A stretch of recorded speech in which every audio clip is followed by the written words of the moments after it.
croissance appréciable de 3,6% et nous étions à 1,8% en 2022. Donc, le taux de croissance a été doublé. Et en ce qui concerne aussi les taux d'inflation, en fin 2022, nous étions à un taux d'inflation de 14,1%, mais en fin 2023, nous sommes passés à 0,7%, ce qui matérialise bien sûr l'ensemble des efforts qui ont été donc déployés par le gouvernement pour faire en sorte que les prix des produits soient maîtrisés. Quand vous remarquez sur le marché les produits, que ce soit donc les céréales et même les prix des produits pétroliers, nos prix des produits pétroliers sont beaucoup plus maîtrisés que donc dans les pays voisins où le prix est souvent un peu élevé. Nous avons également des efforts qui ont été fournis donc dans tous les secteurs avec l'initiative présidentielle pour l'agriculture qui a été réalisée en 2023, qui a permis de consolider la croissance au niveau du secteur primaire. Et il y a également donc au niveau du secteur secondaire la production, notamment au niveau de la production d'or, dont la quantité a baissé, mais avec le cours important qui a été constaté sur les marchés, cela a permis d'accroître donc les recettes d'exportation.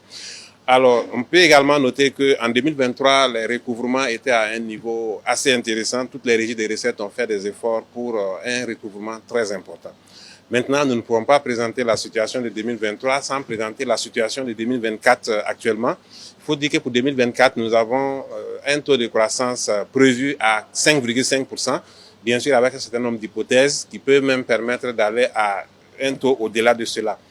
Et au titre du premier trimestre également, les efforts ont continué donc au niveau de toutes les structures du ministère de l'économie, des finances et de la prospective pour améliorer encore les recouvrements. En fin du trimestre 2023, nous n'avons pas atteint les objectifs qui étaient fixés, mais avec donc les efforts qui ont été déployés et les actions en cours, nous pensons que nous allons pouvoir rattraper cela et permettre donc de faire face aux opérations de l'État. Donc globalement, on peut dire qu'il y a de l'espoir pour que la situation économique s'améliore.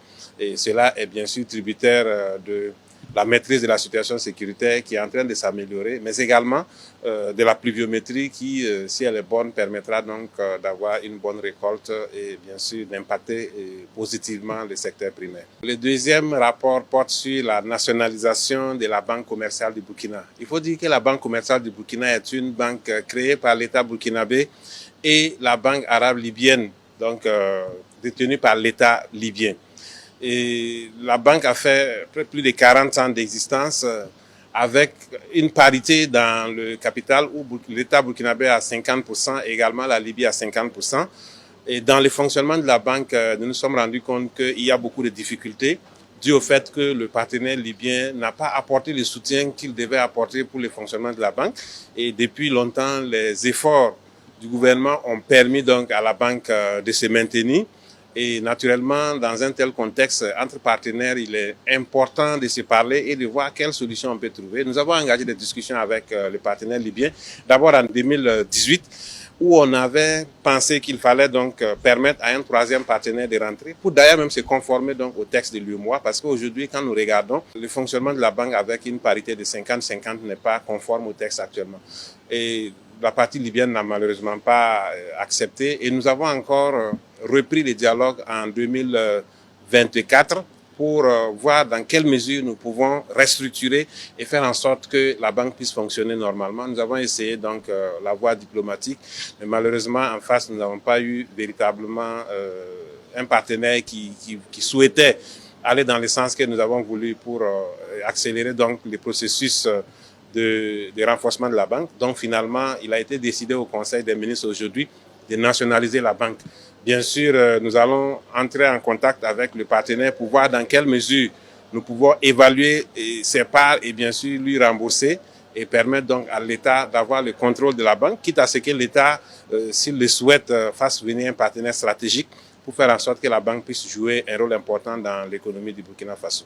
Nous voulons par ce message aussi rassurer tous les travailleurs de la Banque commerciale du Burkina que, en réalité, le fait de sortir les partenaires libyens ne va pas toucher, bien sûr, à la manière dont les ressources humaines sont gérées.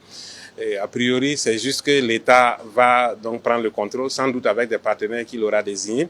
Et également, nous pouvons rassurer également les clients que les efforts qu'on va faire maintenant, c'est pour permettre de renforcer davantage la banque et faire en sorte que la banque puisse jouer pleinement son rôle dans notre économie. Donc, nous pensons que les perspectives devraient être bonnes pour la banque et donc ça permettra un meilleur financement de l'économie et également une meilleure inclusion financière. Le troisième dossier porte sur l'autorisation de prise de participation de l'APEC dans les capitales sociales de la société Faso Tomate Sofato à titre de régularisation.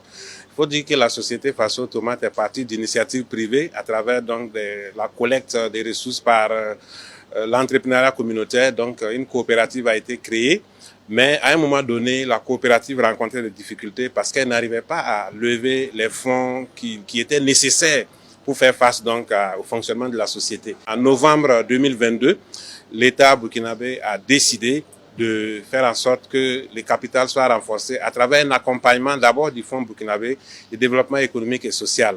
Et cela a permis donc de faire des avancées dans le déploiement de l'entreprise. Et aujourd'hui, il a été jugé nécessaire de renforcer davantage les capitales de la société. Et c'est dans ce sens que l'APEC a été autorisée à prendre 28% du capital de la société. Donc cela permet à la société d'avoir des ressources et également d'avoir un actionnariat assez solide pour pouvoir exercer convenablement. La phase de construction est totalement finie. Il reste donc juste le lancement. Et nous pensons que cette société va apporter une contribution importante dans la production, la transformation des matières premières, notamment la tomate, et également permettre de créer de la main-d'œuvre, notamment pour la jeunesse du côté de la commune de Yako, où l'entreprise est située. Son accord pour l'adoption d'un décret portant création, attribution et fonctionnement d'un comité national technique chargé du suivi et d'orientation et de ratification. Il s'agit là d'un instrument qui permettra d'optimiser donc les procédures de ratification de tous les textes qui engagent à l'international le Burkina Faso. L'avantage est de disposer d'un instrument qui aide à la décision, qui oriente et qui éclaire, mais aussi qui permet aux différentes expertises de se mettre ensemble pour essayer d'examiner les différents contours techniques des différents dossiers à ratifier. Ce comité va être articulé autour de deux segments. Un segment permanent qui va être géré au niveau du ministère des Affaires étrangères à travers la Direction générale des affaires juridiques et consulaires, et un segment mobile, on va dire, et qui va être régulièrement constitué par les sectoriels dont les dossiers seront examinés de manière spécifique. Donc concrètement, il s'agira pour nous de disposer d'un mécanisme au niveau national qui nous permettra de faciliter, mais aussi de donner des orientations, de donner des avis sur les contours spécifiques des différents documents à ratifier. Deux décrets portant création de la centrale d'achat de médicaments vétérinaires en tant que société d'État et un décret portant approbation des statuts de cette centrale d'achat de médicaments vétérinaires. Donc il faut dire que la centrale d'achat de médicaments vétérinaires, en abrégé CAMVET, a été créée après la dissolution de la forme associative le 12 avril 2024 par l'Assemblée générale de la CAMVET sous forme associative. La création de la CAMVET sous la forme société d'État vise à renforcer l'autorité souveraine de l'État dans un domaine régalien et stratégique qui est le domaine de la gestion des médicaments vétérinaires. La CAMVET jouera un rôle central dans la politique nationale en matière de médicaments vétérinaires, organisera le circuit de distribution des médicaments, les rendra disponibles et permettra également de lutter efficacement contre le marché illicite de médicaments vétérinaires. Et conformément au décret portant création de la CAMVET, les statuts de la CAMVET ont été approuvés afin que ces sociétés d'État puissent fonctionner suivant la réglementation.